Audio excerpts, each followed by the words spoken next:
하나님께서는 바알과 아세라상을 섬겼던 북이스라엘과 대립했던 엘리야 선지자를 통해서 영적인 암흑길을 걸었던 북이스라엘에서도 성실하게 역사하시는, 그리고 깨닫고 돌이키기를 원하시는 하나님에 대해서 볼 수 있습니다. 고대 근동에서 바알은 풍요와 신을 주관하는 신으로 여기고 그리고 섬겼는데, 하나님은 이 바알의 가장 핵심적인 역할인 비를 내리지 못하게 함으로 인해서 바알보다 능력이 뛰어나신 분이 하나님이시라는 것을 분명하게 보여주고 있습니다. 또한 모든 만물을 창조하시고 주관하시는 분이 역시 하나님뿐이심을 분명하게 보여주고 있는 거죠. 북이스라엘 땅에 비가 끊으신 하나님은 엘리야를 요단 앞 그리시네가에 숨기시고 까마귀를 통해서 먹이십니다. 이 모습은 광야에서 만나와 메추라기를 통해 이스라엘 백성들을 먹이셨던 그 하나님을 생각나게 합니다. 엘리야에게 날마다 공급하시는 하나님을 이 엘리야가 경험함으로 인해서 북이스라엘 백성들은 굶어 죽어가고 있는 중에서도 하나님께서 그의 삶 가운데 역사하시고 그를 인도하시면 하나님의 놀라우신 섭리를 경험할 수 있다는 것을 깨달을 뿐만 아니라, 이를 통해서 하나님께로 북이스라엘의 모든 사람들이 죄를 깨닫고 돌이키기를 원하시는 것이 하나님의 마음이다라는 것을 깨닫게 됩니다. 그렇게 시간을 지내고 있을 때에 하나님께서는 엘리야에게 찾아가셔서 사르밧이라는 곳에 가서 과부를 만나라고 말씀하십니다. 그리고 그 과부에게 먹을 것을 요구하라고 말하라고 하시는데, 이미 북이스라엘 땅에는 먹을 양식이 없어서 굶주려 죽는 사람들이 많이 있는 실정이었기 때문에 이 사르밧 과부에게도 먹을 것이 없었던 걸로 생각이 되어집니다. 그렇기 때문에 12절의 말씀을 보면 이 사르밧 과부가 남아있는 것을 통해서 떡을 만들어 먹고 자신의 아들과 죽으려고 했다라는 그런 고백을 하는 것을 통해서도 이 사르밧 과부가 살았던 그 땅도 굉장히 어렵고 힘들었던 그런 시간을 겪고 있었다라는 것을 보게 됩니다. 그런데 이렇게 말하고 있는 사르밧 과부에게 하나님의 사람 엘리야가 하는 말이 두려워하지 말라, 이렇게 선포하고 있습니다. 그 후에 사르밧 과부가 만들어 온 음식을 먹고 사르밧 과부와 그 집을 축복하죠. 그때에 하나님께서는 엘리야의 기도를 들으시고 그 과부의 통에 가루가 떨어지지 않도록, 병에는 기름이 떨어지지 않도록 하심으로 인해서 이 사르밧 과부가 북이스라엘 가운데 있는 가뭄으로 인해서 또 여러 가지 상황의 절망으로 인해서 그녀가 생명을 잃어버리지 않도록 그녀의 생명을 구원하시는 하나님의 놀라운 은혜를 경험하게 되는 것이 오늘 본문의 말씀입니다. 그렇다면 오늘 본문의 말씀을 통해서 우리는 두 가지 은혜를 깨닫게 되는데, 첫 번째로 하나님은 절망적인 상황에서도 절망을 희망으로 바꾸시는 분이라는 것을 우리가 깨닫게 됩니다. 사르밧 과부는 아들과 함께 얼마 남지 않은 재료를 음식으로 만들어 먹고 죽으려고 했던 사람입니다. 삶이 도저히 해결되지 않았던 그 절망으로 가득했기 때문에 그러한 선택을 하려고 했던 거죠.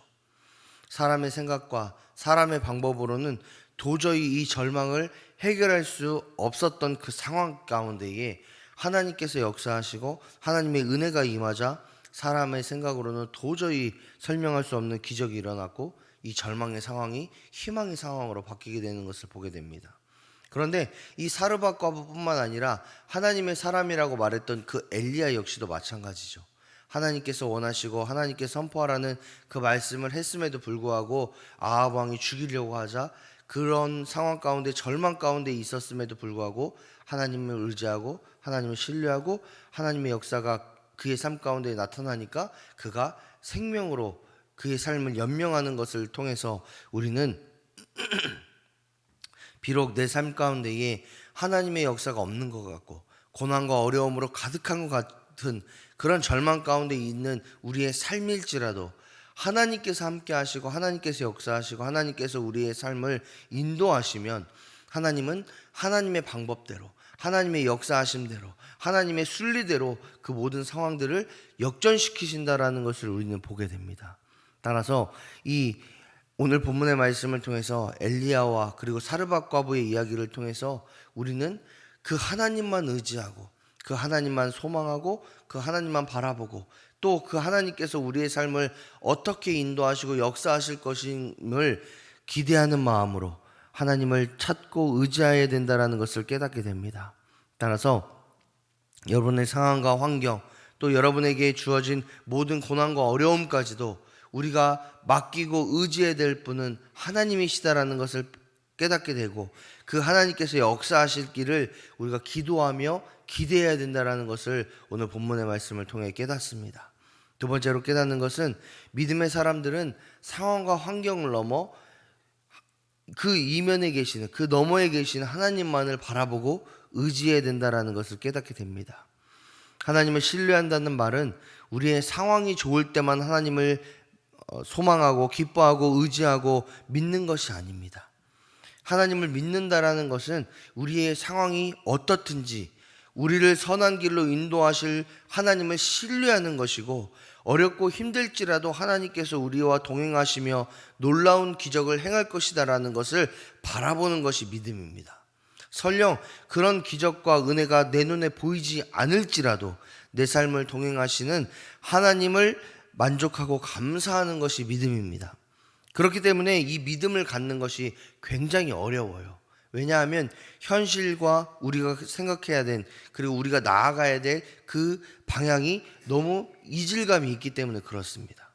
그래서 가끔 흔들릴 수 있고 가끔 넘어질 수 있고 시험에 빠지고 낙담할 때도 있고 가끔은 하나님을 떠날 때도 있습니다. 하지만 우리의 중심은 언제나 하나님을 향해 돌아설 수 있고 우리와 함께 하시는 그 하나님의 은혜로 말미암아 만족하고 자족할 수 있습니다. 아니 세상 그 어떤 것으로도 우리에게 만족을 줄 수 없지만 오직 하나님께서는 우리에게 믿음을 흔들리지 않는 믿음을 주시는 분이심을 여러분 우리는 믿음을 통해 경험을 통해 이미 알고 계실 겁니다. 따라서 우리가 흔들리고 넘어지고 좌절하고 또 실망해도 괜찮습니다. 그러나 우리가 잊지 말아야 될 것 한 가지가 있다라면 그 이면에 모든 상황과 환경 이면에 우리를 가장 선한 길로 인도하시는 분은 여호와 하나님이라는 그 사실 하나, 그리고 그 하나님께서 우리와 함께 하시니 우리는 돌이켜서 하나님께 나아가야 된다라는 것을 깨닫고 늘 기억하시기를 소망합니다. 하나님께 사랑하신 여러분, 우리는 날마다 주님만 바라보고 의지하는 신앙인입니다. 비록 내 삶이 힘들고 고단할지라도 하나님을 바라보면 하나님은 믿음의 사람인 우리를 통해서 하나님의 놀라운 일들을 이루실 줄 믿습니다. 이 사실이 저와 여러분에게 소망이 되시고 우리의 믿음이 되시기를 주님의 이름으로 축복합니다. 그래서 끝까지 주님만을 의지하고 끝까지 주님만을 신뢰하시는 저와 여러분이 되시기를 주님의 이름으로 축복합니다.